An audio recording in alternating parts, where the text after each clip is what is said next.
খেলা অলরেডি শুরু হয়ে গিয়েছে। কোথায় খেলা শুরু হয়ে গিয়েছে? যাত্রাবাড়িতে যান, দেখেন কত প্রকারের খেলা ওখানে চলছে। প্রত্যেকটা জ্যামে থাকা ট্র্যাকের কাছ থেকে 500 করে টাকা নিচ্ছে টোকাই পোলাপান। আমি এদেরকে টোকাই ছাড়া কিচ্ছু বলবো না, কারণ আমি যদি কোনো দলের কিংবা কোনো নির্দিষ্ট কারোর নাম বলি তাহলে মানুষের একটা মাইন্ডে লাগতে পারে। ওই জন্য আমি কারোর এখানে নাম ধরে বলবো না, আমি এদেরকে টোকাই পোলাপান বলবো। এখানে দেখেন একটি ড্রাইভার যখন সে দাঁড়ালে জ্যামে, তখন প্রত্যেকটা গাড়ি থেকে তারা 500 করে টাকা নিচ্ছে। এক ড্রাইভার টাকা না দেওয়ার জন্য একটি লাঠি বের করে তাকে ভয় ভীতি দেখালো। সেখান থেকে সে সাময়িকভাবে চলে গেল। কিছুক্ষণ পরে দেখা গেল সে 8-10 জন নিয়ে আসে ওই ড্রাইভারের উপরে একটি জুলুম শুরু করেছে, তাকে টাকা দিতেই হবে। তাহলে এটাকে কি বলে? চাঁদা বলে না স্বেচ্ছায় দিচ্ছে সেটা বলে? এটা আমার ভালো একটা বুঝে আসছে না। আপনারা যদি জানেন তাহলে আমাদেরকে বলবেন। কারণ এখানে দেখেন, আমার জানা মতে কোনো ড্রাইভার, বাংলাদেশের কোনো একটি ড্রাইভার রাস্তায় কাউকে স্বেচ্ছায় টাকা দেয় কিংবা দিচ্ছে এরম আমার জানা নেই। কারণ আপনারা দেখেন যে কোনো ড্রাইভার বলে না, আয় আয় এনে মোটর গাড়ির টাকা নিয়ে যে খা, তোর বাল বাচ্চাকে চালা কিংবা তোর সংগঠন চালা, এরকম বলে আমার এখানে জানা নাই। আপনাদের জানা থাকলে একটু আমাকে জানিয়ে দেবেন যে স্বেচ্ছায় ড্রাইভাররা টাকা দেয়। ড্রাইভাররা টাকা দেয় কোথায়? যেখানে তাদেরকে স্লিপ ধরিয়ে দেওয়া হয়, জোরপূর্বকভাবে টাকা নেওয়া হয়, সেখানেই ড্রাইভাররা টাকা দেয়। শুধুমাত্র তারা দিতে বাধ্য থাকে তাই। এটাকে কি বলবেন আপনি? চাঁদা বলবেন না নাকি? এই যে যাত্রাবাড়িতে যে টাকাটা নিচ্ছে, এখানে মনে করেন যে তাদের হয়তো বা কোনো একটি সংগঠন থাকতে পারে যে রাতের আধারে তারা একটু গাঁজা টাজা খায় কিংবা ওই যে আটামাটা টানে, এরকম কোনো একটা সংগঠন হয়তো বা আছে, ওদের সংগঠনে কমনি কি ব্যয় আছে এটা আমি জানি না, তবে তো হতে পারে এটা।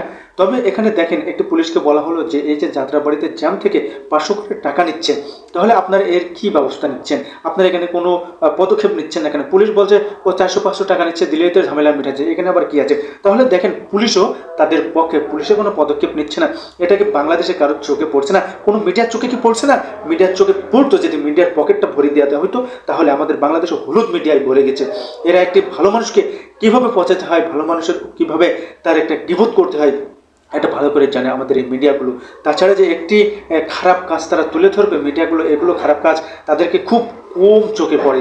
মিডিয়ার চোখে খারাপ কাজ পড়ে এরকম এখন খুবই কম পাওয়া যাচ্ছে। কারণ এখানে আপনি আরেকটা জিনিস দেখেন, সেটা হচ্ছে যে বাংলাদেশে আমি আমাদের জিগরগাছের কথা বলি, জিগরগাছে যদি যান আপনি 150 টাকা দিতে হবে। ওখানে যদি লোড আনলোড করেন তাহলে এটা কি ড্রাইভার শেষে দিচ্ছে? তাদের একটা সংগঠন আছে মনে হয়, খরচ করবে এই জন্যই তারা নিচ্ছে, এটা তো নাকি? ড্রাইভারের শেষে তাদেরকে দিয়ে দিচ্ছে, তাই না? ড্রাইভারের টাকা শেষায় দেওয়ার জন্য সে পথে এই যে রাত দিন 24 ঘন্টা তাদের পরিশ্রম করে বেড়াচ্ছে। বাংলাদেশের সবচেয়ে নির্যাতিত হচ্ছে এই ড্রাইভাররা, এই মোটর গাড়ির লোক। আপনারা দেখেন তাদের উপরে কত প্রকারের নির্যাতন হয়। ভাই বলেন, ছাড়জান বলেন, সবাই তাদেরকে ভিট চাই। ভিট কিসের ভিট? ভিট দেন চলে যান, কিসের ভিট এটা? তাদের মনে হয় কোনো একটা সংগঠন আছে পুলিশের, সেখানে মনে হয় এটা খরচ করে, এই জন্য তারা ভিটটা চায় মনে হয়। আমার জানা নেই, আপনাদের জানা থাকলে আপনারা একটু বলেন। আসলে এই যে ড্রাইভারদের কাছ থেকে যে প্রত্যেকটা চাঁদা, এই যে টাকা জোরপূর্বক নিচ্ছে, এখানে আমাদের বড় বড় আমলারা কি বলছে যে স্বেচ্ছায় যেটা নেয় ওটাকে চাঁদা বলে না। কিন্তু স্বেচ্ছায় কেউ কাকে কোনোদিন টাকা দেয় আপনারা দেখেছেন? এটা কি কোনো একটি মানুষের, সুস্থ মানুষের একটি কথা হতে পারে? আপনারা যদি জানেন আমাকে একটু বলেন।